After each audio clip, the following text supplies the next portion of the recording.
1945年1月、ドイツ上空。アメリカ軍の夜間戦闘機を琥珀色の2つの光が追ってきた。パイロットが光の方へ機首を向けると光は消えた。乗員たちはその光をフーファイターと呼んだ。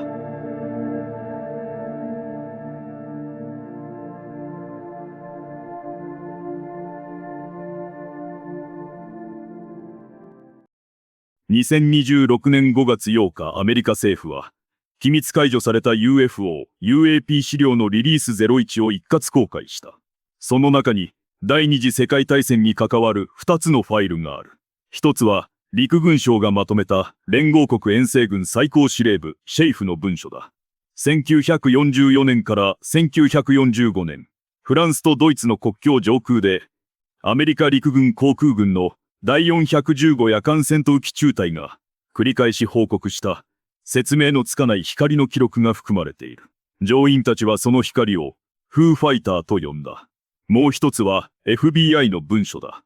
1944年にドイツで円盤状の物体を見たというポーランド人捕虜の証言が1957年に記録されている。本動画ではこの2つの記録を公式記述に沿って取り上げる。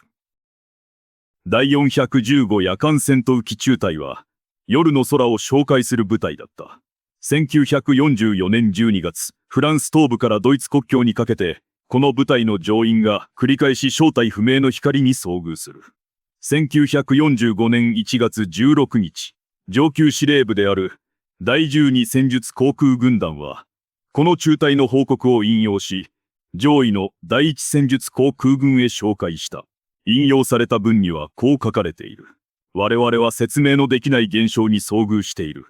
乗員は点滅しながら色を変える光に追尾された。光は非常に接近し、我々の機体と編隊を組んで飛ぶ。乗員はそれを説明できず、神経をすり減らしている。中隊の乗員は、この光をフーファイターと呼んでいた。紹介に応じ、1945年1月30日、中隊の情報将校、リングウォルド大尉は、パイロットたちの出撃報告から抜粋を提出した。日付ごとにこう記録されている。12月14日から15日の夜、エルスタイン付近、高度およそ300メートルを飛行中、高度およそ600メートルに大きな赤い光を見た。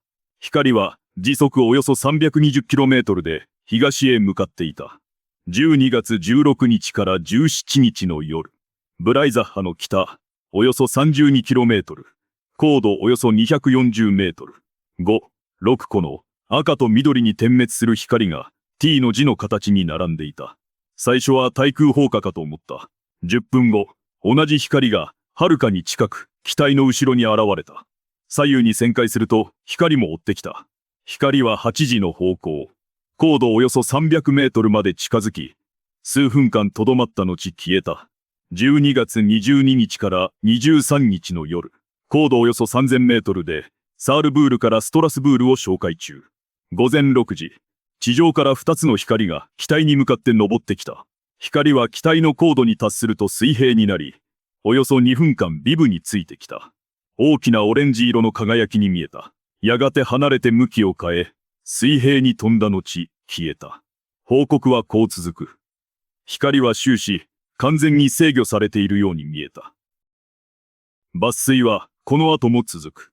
12月23日から24日の夜、かなり遠方、高度およそ3000メートルに赤みを帯びた炎を見た。同じ夜別の報告。地点 X の南、およそ 16km、北東およそ 8km に赤く光る物体がまっすぐ上昇するのが見えた。物体は突然向きを変え、機体のように横転して急降下し、消えた。12月26日から27日の夜、午前1時45分、左舷側高度およそ900メートルに二筋の黄色い炎が見えた。同時に、およそ 72km 先に10秒間とどまる赤い火の玉も見えた。乗員ははっきりとした光流のようなものを感じた。いくつかの光の群れが矢印のような線を描いていた。同じ夜、ボルムス付近、光がおよそ30メートルまで接近した。回避行動を取ったが、光は5分間追尾を続け、急上昇して見えなくなった。12月27日から28日の夜、ルネビルの北東、およそ 13km。赤と白の光が3個ずつ3組、合わせて9個が機体の後方に現れ、高度およそ3000メートルで接近してきた。機が高度およそ2400メートルまで機首を引き起こすと、光は消えた。管制に確認したが、付近に何もないという返答だった。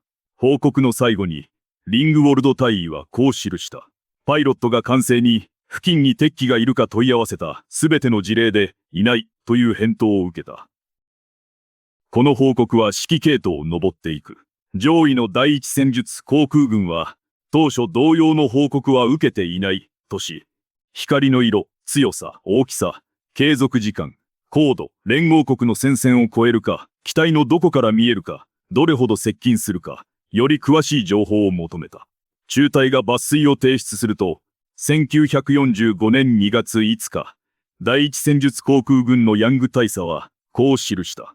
当司令部には、これ以上の情報も説明もない。さらなる調査が必要だと考える。第一戦術航空軍には、適切な技術要員がいないため、本件を叱るべき調査のために上申する。報告は、連合国遠征軍最高司令部、シェイフへ送られた。2月11日、シェイフのグリアソン空軍准将は、こう回答した。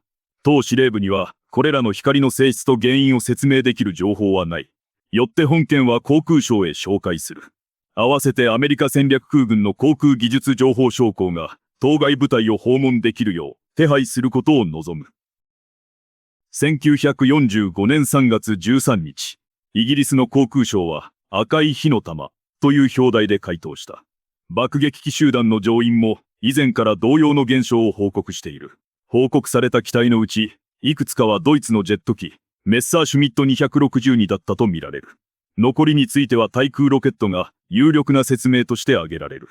ただしこの一件は、未だ不明な点が多く、証拠は極めて断片的で、ばらつきがあるため、確定的で満足のいく説明は、まだ与えられない。3月18日シェイフは、この回答を、第一戦術航空軍へ伝えた。これ以上の、あるいはより明確な情報は与えられない。この往復の最中、3月14日には写真をめぐるやり取りもあった。シェイフは目撃の写真を求めていた。第107写真偵察中隊のパイロットが、長い円筒形の物体を撮影したと報告していた。しかしその写真は写っていなかった。もう一つの文書は FBI のものだ。第二次大戦の終結から12年後、1957年11月、テキサスで自動車のエンジンを止める正体不明の乗り物が現れたというニュースが流れた。デトロイトに住むポーランド出身の男性ブワディスワ・フクラスキは、これをポーランド語のラジオ番組で聞いた。そして自分も似た現象を見たとして、アイゼンハワー大統領の特別補佐官、ロバート・カトラーに手紙を送った。FBI は、1957年11月7日、デトロイトで彼から聴取した。記録によれば、クラスキは、1942年から終戦まで、ベルリンの東、およそ 48km のグートアルトゴルセンに捕虜として送られていた。1944年、月は記憶にないが、畑へ向かう途中、沼地を通る道でトラクターのエンジンが止まった。大型の発電機のような高い音が聞こえた。SS の衛兵が現れ、しばらくすると音は止み、エンジンは再び動いた。それからおよそ3時間後、道から離れた場所で、彼は密かにある光景を目にする。差し渡し、およそ91から137メートルの円形の囲いがあった。高さおよそ15メートルの防水布の壁で覆われていた。その中から一つの物体が垂直に上昇し、壁を越えて水平に視界の外へ移動した。およそ150メートルの距離から見た物体は円盤状で、直径はおよそ68から91メートル。高さおよそ4メートル。濃い灰色で、上下は動かない部分、中央のおよそ1メートルの部分が、プロペラのように高速で回転し、ぼやけて見えた。物体がいる間、トラクターのエンジンは再び止まっていた。地面の上と下には、銅と見られる、太さおよそ4から5センチメートルのケーブルが、囲いとコンクリートの柱とを結んでいた。戦後その場所を訪れると、ケーブルは撤去され、一帯は水に覆われていた。クラスキは16人から18人のロシア人、フランス人、ポーランド人の捕虜と、この出来事を何度も語り合ったが、名前を思い出せたのは、フランチシェクグラボフスキ一人だけだった。二つの記録は性質が異なる。第415夜間戦闘機中隊の記録は、機体を追ってくる光を複数のパイロットが繰り返し報告したものだ。指揮系統をたどった末の公式見解は、ジェット機か対空ロケット、ただし証拠は断片的というものだった。クラスキの証言は、ただ一人の目撃者が地上の囲いから垂直に上昇する構造を持った物体を述べたものだ。二つに共通するのは、どちらも当時説明がつかないまま記録され、アメリカ政府が今回機密解除した最初期の UFO 記録だという点だ。陸軍省の文書には、点滅する光や未確認の円筒形の物体への言及も含まれている。いずれの文書も結論には至っていない。ここまで紹介した記録は、すべてアメリカ政府が公式に機密解除し、war.gov で全文を公開しているものだ。今回取り上げたのは、リリース01に含まれる陸軍省と FBI の2つの文書。第二次大戦中のフーファイターの報告と、ドイツでの目撃証言。どちらも結論は記されていない。本チャンネルは、アメリカ政府が公開した機密解除ファイルを、公式記述に忠実に紹介するチャンネルです。今後も世界各地、各年代の事案を取り上げていきます。